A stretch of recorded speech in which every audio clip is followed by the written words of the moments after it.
Hello बच्चों, कैसे हैं आप सब। आई होप कि आप सब बहुत बढ़िया हैं। और आज हम करने वाले हैं चैप्टर नंबर 14। पार्ट का नाम है नव संवत्सर। ठीक है बच्चों, नव संवत्सर का मतलब होता है नया वर्ष।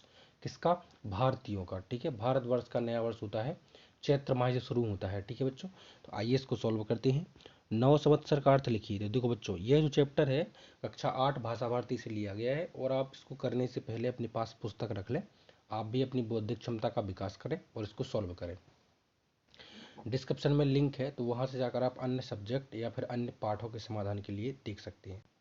प्ले लिस्ट भी बना दी गई है, तो वहाँ से जाकर अभी आप देख सकते हैं।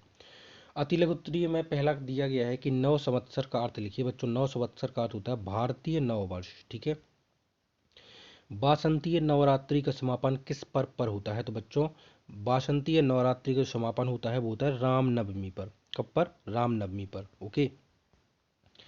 चैती चांद पर्व क्यों मनाते हैं? तो देखो बच्चों, चैती चांद पर भगवान झूलेलाल की जयंती के रूप में मनाते हैं। भगवान झूलेलाल की जयंती के रूप में। विक्रम संवत की प्रथम तिथि से कौन से प्रसंग जुड़े हैं? तो देखिए बच्चों, ये लिखा है विक्रम संवत की प्रथम तिथि से कौन से प्रसंग जुड़े हैं। इधर दिए गए हैं 5 प्रसंग, कोई भी आप 3 या 4 प्रसंग जो हैं आप इसको नोट कर सकते हैं। पहला है कि गुड़ी पड़वा की पौराणिक कथाओं के अनुसार ब्रह्मा जी ने सृष्टि की रचना की इसी दिन। ठीक है, इस दिन भगवान विष्णु ने मत्स्य अवतार का रूप लिया। भगवान राम ने इसी दिन किष्किंधा के राजा का बाली का वध किया। इसी दिन चैत्र की नवरात्रि का आरंभ होता है और इसी दिन भगवान झूलेलाल की जयंती चैती चांद के रूप में मनाई जाती है। ठीक है बच्चों, आइए चलते हैं नेक्स्ट क्वेश्चन पर। नेक्स्ट क्वेश्चन आपसे पूछा गया है कि प्रकृति के श्रृंगार से नव संवत्सर का क्या संबंध है।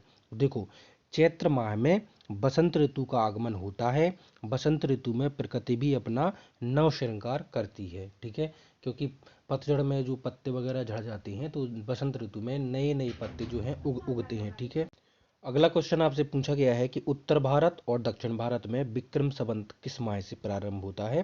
ठीक है, तो आइए मैं ले चलता हूँ।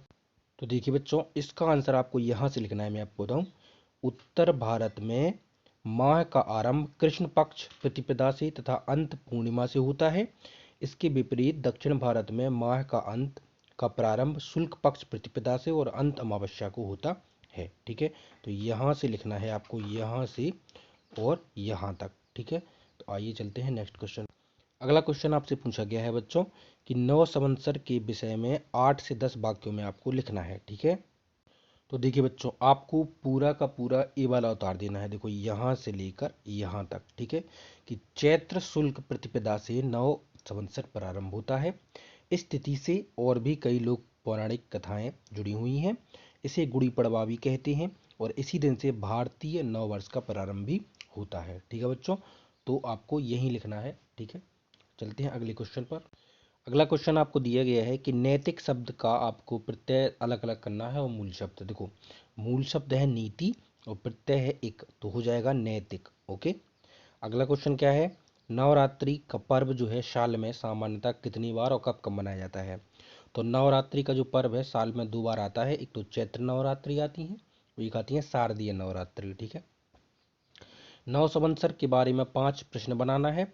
ठीक है, और प्रश्न बनाकर आपको इनके उत्तर भी लिखना है। तो देखो, मैंने पहला प्रश्न बनाया है कि नव संवत्सर क्या है, तो उसका आंसर है भारतीय नव वर्ष। ठीक है, नव संवत्सर किसने शुरू किया? तो प्रजापति ब्रह्मा ने इसी दिन सृष्टि की रचना की। नव संवत्सर को और क्या कहते हैं? तो बच्चों, इसको कहते हैं चैत्र शुक्ल प्रतिपदा। नव संवत्सर किस महीने से शुरू होता है? तो चैत्र माह से। और गुड़ी पड़वा का अर्थ क्या है? तो गुड़ी पड़वा का अर्थ होता है झंडी और पड़वा का अर्थ होता है प्रतिपदा। ठीक है, इस तरह से आपका जो चैप्टर है वो तो होता है कंप्लीट। आई होप कि आपको क्लियर हो चुका होगा। वीडियो को लाइक और चलो सब्सक्राइब करें। मिलते हैं आपसे जल्दी ही नेक्स्ट वीडियो में बच्चों। Take care.